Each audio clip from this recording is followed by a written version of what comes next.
السلام علیکم ناظرین، سیاست ایکسپریس میں آپ کا استقبال ہے۔ میں ہوں محمد شوکت۔ آئیے ناظرین، دن بھر کی خبروں پر مشتمل ہمارے اس خاص بلیٹن پر ڈالتے ہیں ایک سرسری نظر۔ اینٹی کرپشن بیورو نے مبینہ طور پر فارمولا ای ریس کے انتظام میں بڑے پیمانے پر بدعنوانی کا پردہ فاش کیا ہے۔ اے سی بی کی انکوائری میں انکشاف ہوا کہ غیر ملکی کمپنیوں اور نمائندوں کو 55 کروڑ روپے ادا کیے گئے تھے۔ اے سی بی ان اہم شخصیات کو نوٹس بھیجنے پر غور کر رہا ہے جنہوں نے گزشتہ حکومت کے دوران حیدرآباد میں فارمولا ای ریس کا انتظام کیا تھا۔ فی الحال اے سی بی کے اہلکار ان ادائیگیوں کا گہرائی سے جائزہ لے رہی ہے اور میونسپل ڈپارٹمنٹ کے ریکارڈ سے حاصل کردہ معلومات کی بنیاد پر اس میں شامل کمپنیوں کو نوٹس بھیجنے کا منصوبہ بنا رہی ہے۔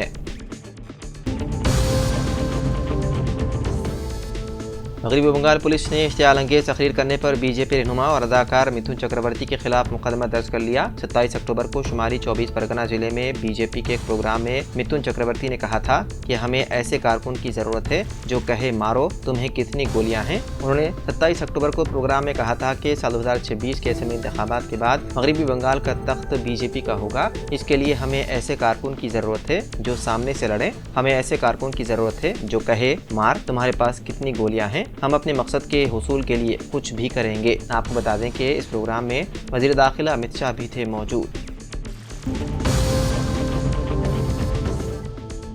تلنگانہ حکومت مہاتما گاندھی کے خاندان کی مخالفت کے باوجود مہاتما گاندھی کے سب سے اونچے مجسمے کی تنصیب کا ارادہ رکھتی ہے۔ مہاتما گاندھی کے پڑپوتے تشار گاندھی نے اپنے دادا کے ایک اور مجسمے کی تنصیب کی ضرورت پر سوال اٹھاتے ہوئے اپنی تشویش کا اظہار کیا۔ زیر اثنا مبینہ طور پر وزیر اعلیٰ کی زیر صدارت ایک اعلیٰ سطحی جائزہ میٹنگ میں گاندھی سروور پروجیکٹ پر توجہ مرکوز کی گئی۔ یہ پہل جسے مین ہارٹڈ کے ذریعے انجام دیا جا رہا ہے نہ صرف بلند مجسمہ بلکہ باپو گھاٹ کو رینوویٹ کیا جائے گا، جس کا تصور گاندھی کی وراثت کو ایک زبردست خراج تحسین کے طور پر کیا گیا اور یہ ایک موسیٰ پروجیکٹ کا بھی حصہ ہے۔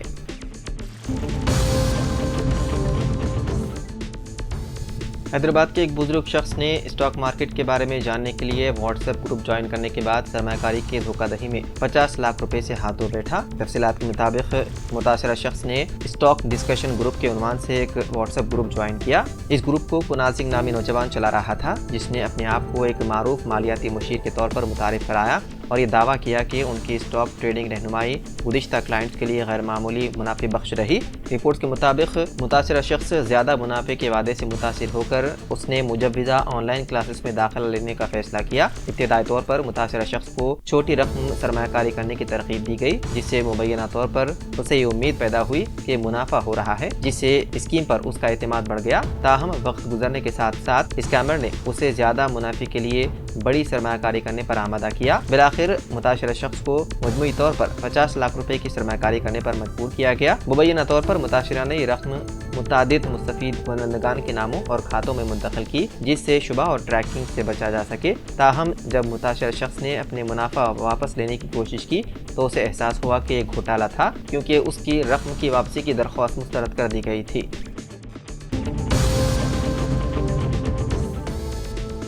بھانو کرن جو 4 جنوری سال 2011 کو رائلسیما کے گانگولی سوریہ نارائن ریڈی عرف ماڈیلا چیرو سوری کے قتل کے الزام میں 12 سال کی سزا کاٹ رہا تھا۔ چہارشنبے کو چنچل گوڑا جیل سے رہا ہو گیا جب نامپلی فوجداری عدالت نے آرمز ایکٹ کیس میں اسے ضمانت دے دی۔ اس نے آرمز ایکٹ کیس میں ضمانت کے لیے سپریم کورٹ سے رجوع کیا تھا لیکن سپریم کورٹ نے اسے نچلی عدالتوں سے رجوع کرنے کی ہدایت کی تھی۔ ان کی عمر قید کی سزا پر اگلی سماعت 11 نومبر کو ہوگی۔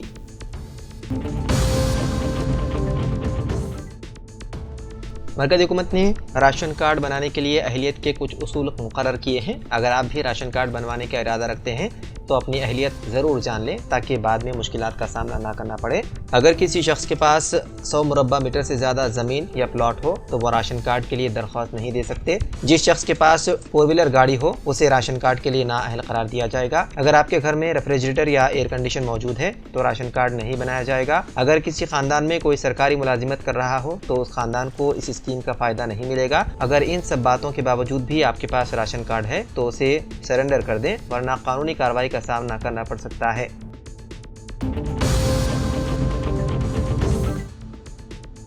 واٹر بورڈ نے بقایا جات کی وصولی کے لیے نیا ایکشن پلان بنایا ہے، جس کے تحت بل نہ ادا کرنے والوں کے پانی کی کنیکشن منقطع کرنے کی دھمکی دی گئی ہے۔ پانی کے پرانے بلوں کو جمع کرنے کے لیے واٹر بورڈ نے ون ٹائم سیٹلمنٹ اسکیم متعارف کرائی تھی، مگر اب واٹر بورڈ نے اس اسکیم پر سخت موقف اختیار کیا ہے۔ اب بقایا جات کی وصولی کے لیے خصوصی مہم شروع کی جائے گی اور اس سلسلے میں بقایا جات رکھنے والوں پر دباؤ بڑھایا جائے گا تاکہ 30 نومبر تک ون ٹائم سیٹلمنٹ اسکیم سے فائدہ اٹھائیں، ورنہ پانی کے کنیکشن منقطع کر دیے جائیں گے۔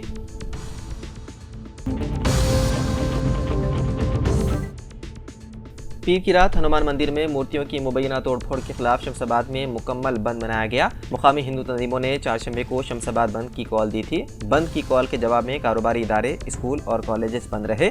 ہندو تنظیموں نے بس اسٹینڈ کے علاقے میں ایک ریلی نکالی، جس میں تاجروں سے اپیل کی گئی ہے کہ وہ اپنے کاروبار بند رکھیں تاکہ مندروں پر بار بار حملوں کے خلاف کارروائی کے لیے حکومت پر دباؤ ڈالا جا سکے۔ سائبرآباد SOT، آرمڈ ریزرو اور مقامی پولیس صورتحال پر گہری نظر رکھے ہوئے ہیں۔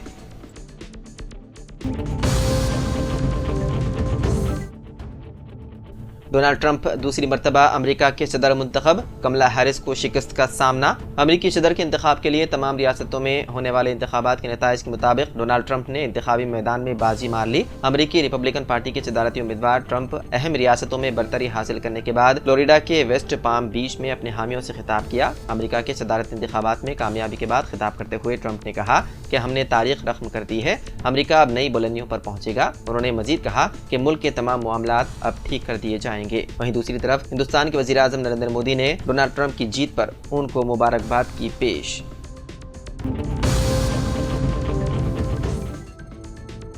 وقف ترمیمی بل سال 2024 پر حکومت اور اپوزیشن کے درمیان رساکشی کے درمیان داؤدی بوہرا فرقے نے جوائنٹ پارلیمانی کمیٹی یعنی کہ JPC کے اجلاس کے دوران خود کو وقف بورڈ کے دائرے سے باہر رکھنے کی اپیل کی۔ سینئر وکیل ہریش سالوے نے طبقے کی نمائندگی کرتے ہوئے JPC اجلاس میں کہا کہ بوہرا کمیونٹی اپنے منفرد خصوصیات اور سپریم کورٹ کے متعدد فیصلوں کے تحت اپنی شناخت رکھتی ہے، جس کے مطابق وقف بورڈ کے اختیارات ان کے بنیادی حقوق پر اثر انداز ہوتے ہیں۔ انہوں نے مزید کہا کہ وقف ترمیمی بل سال 2024 میں بوہرا کمیونٹی کی منفرد خصوصیات کو مد نظر نہیں رکھا گیا، اسی لیے داؤدی بوہرا کمیونٹی نے مطالبہ کیا کہ ان کی عبادت گاہوں کو وقف کے دائرے سے باہر رکھا جائے اور ان کے انتظام کا حق کمیونٹی کے پاس ہی رہے۔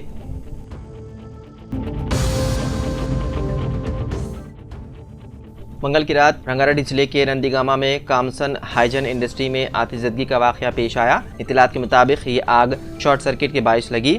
آگ ایک نئی عمارت شدہ شیڈ سے شروع ہوئی اور تیزی سے پھیل گئی اور پوری عمارت کو اپنی لپیٹ میں لے لیا۔ اس دوران املاک کو کافی نقصان پہنچا۔ عینی شاہدین نے بتایا کہ آگ کافی شدید تھی، جس کے شعلے دور سے دکھائی دے رہے تھے۔ مقامی رہائشیوں کے مطابق آتش زدگی کے واقعے کے بعد کسی جانی نقصان کی اطلاع نہیں ہے، کیونکہ ملازمین نے وقت پر احاطے کو خالی کرا لیا۔ فائر بریگیڈ کی 5 گاڑیوں کو جائے وقوع پر تعینات کیا گیا۔ انہوں نے آگ پر قابو پانے اور اسے قریبی صنعتوں میں پھیلنے سے روکنے کے لیے رات بھر کام کیا۔ جموں کشمیر اسمبلی میں دفعہ 370 کی بحالی کے لیے قرارداد منظور، اپوزیشن کا احتجاج۔ جموں کشمیر اسمبلی کے تیسرے دن اجلاس کے دوران شدید ہنگامہ آرائی دیکھنے کو ملی، جب نائب وزیر اعلیٰ سریندر چودھری نے اسمبلی میں دفعہ 370 کی بحالی کے لیے قرارداد پیش کی۔ اس قرارداد کو اسمبلی میں اکثریتی ووٹوں سے منظور کر لیا گیا، جس کے بعد اپوزیشن کی جانب سے شدید احتجاج کیا گیا۔ اس قرارداد میں کہا گیا ہے کہ یہ اسمبلی جموں کشمیر کے لوگوں کی شناخت، ثقافت اور حقوق کے تحفظ کے لیے خصوصی اور آئینی ضمانتوں کو اہمیت کی توثیق کرتی ہے۔ اس میں یہ بھی کہا گیا ہے کہ حکومت مرکزی حکومت سے درخواست کرے کہ وہ جموں کشمیر کے منتخب نمائندوں کے ساتھ بات چیت کرے تاکہ ریاست کی خصوصی حیثیت اور آئینی ضمانتوں کی بحالی کے لیے آئینی طریقہ کار پر عمل کیا جا سکے۔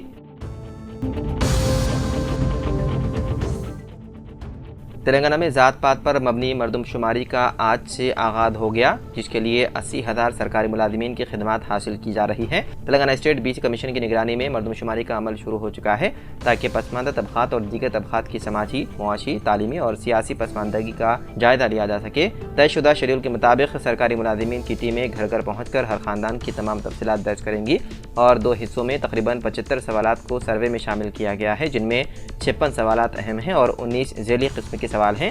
کانگریس قائد راہل گاندھی نے اسمبلی انتخابات کے موقع پر وعدہ کیا تھا کہ پارٹی برسر اقتدار آتے ہی ذات پات پر مبنی مردم شماری کرائی جائے گی اور آبادی کے اعتبار سے سرکاری اسکیمات میں حصہ داری رہے گی۔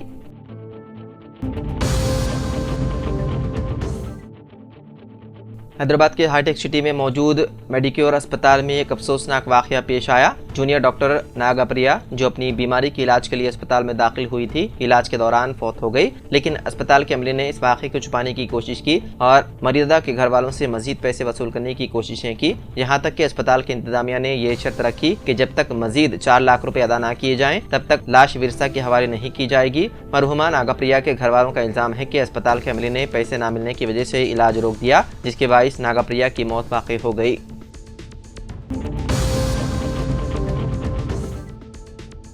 حیدرآباد میٹرو ریل پروجیکٹ کے managing director N V S ready نے کہا کہ میٹرو ٹرین میں نئے کوچز متعارف کرنے میں دشواریاں ہیں۔ انہوں نے کہا کہ ناگپور میٹرو کوچ کو کرائے کے اساس پر جلد ہی حاصل کیا جائے گا۔ انہوں نے کہا کہ سابق میں میٹرو ریل کو نقصانات کی کئی وجوہات ہیں۔ انہوں نے مزید کہا کہ گزشتہ 8 برسوں میں نئی میٹرو ٹرینوں کے عدم آغاز کے نتیجے میں حیدرآباد میٹرو ملک میں 9ویں مقام پر پہنچ چکی ہے۔ انہوں نے کہا کہ دوسرے مرحلے کے کاموں کی تکمیل کے بعد حیدرآباد میٹرو ملک میں دوسرے نمبر پر پہنچ جائے گی۔ چندران گٹا کو اہم جنکشن میں تبدیل کیا جائے گا۔ وزیر اعلیٰ ریونت ریڈی میٹرو ریل کے دوسرے مرحلے پر خصوصی توجہ مرکوز کر چکے ہیں۔